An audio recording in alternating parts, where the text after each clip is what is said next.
The first rule of conservation is that collaboration is the best way to go. Yellowstone was one of the first UNESCO World Heritage Sites. It represents that moment when we decided to protect nature for the collective good. Here on the north rim of the Yellowstone Grand Canyon, you can see how the park got its name, plus a whole bunch of other wonderful colors. It is a dazzling landscape. And it's also an incredibly marvelous place ecologically, so it's more than beautiful, it's also magical in terms of its ecological interactions.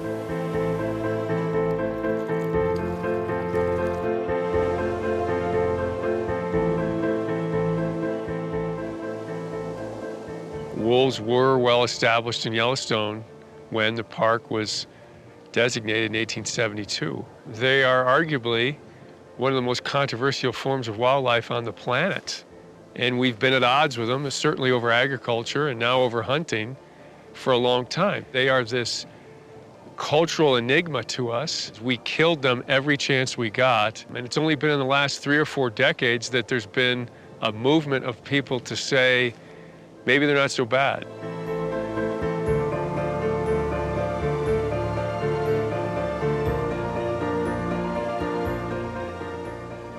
The restoration of the wolf after a 70-year absence is truly a phenomenal event. And now, in our 15th year, we see a very robust, healthy wolf population acting in this system much like it would have thousands of years ago. Wolf restoration has really improved the biodiversity of this region. We think with this top predator back on the landscape, we're seeing an impact across a large scale of food chain levels. We went from 31 wolves to over 300 in the first 10 years, where there are 3 to 4 times as many wolves and as many packs outside of Yellowstone Park as there are inside. You have to look at the impacts of that on productivity of elk, which are the primary prey species of wolves, productivity of the vegetation.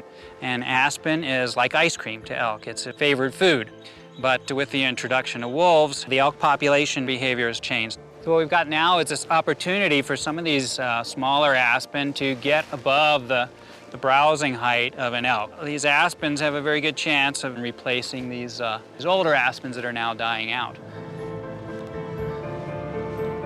Through IUCN's World Commission on Protected Areas, we've been able to assemble a group of people and organizations from around the world who are interested in connectivity conservation. The story of Yellowstone's wolves is not only the story of Yellowstone Park, it's also an example of the bigger issue of how parks need to be part of landscapes that are much bigger. They need to be connected. Large carnivores on the landscape are something when we didn't have 300 million people living in the United States. Wildlife now, in this day and age, lives in fragmented landscapes. It's very rare to find continuous suitable habitat anywhere. We can't have these islands. The islands become isolated and the genetics and other things fade. One of the big questions about the recovery of wolves is to what degree are these populations connected genetically, physically? And so part of our research is trying to understand the degree to which wolves move around the landscape, reproduce, and contribute to gene flow. Yellowstone actually can't function as an island. It actually needs to be part of a bigger system that goes from Yellowstone all the way up into the Yukon in northern Canada. We have to think at that scale, connecting these reserves, not allowing them to become little island fortresses, or they will become islands of extinction. And that large scale of conservation is sometimes called connectivity conservation.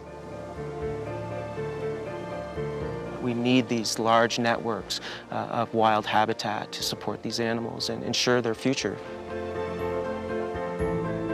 Wolves are very much a symbol of wilderness.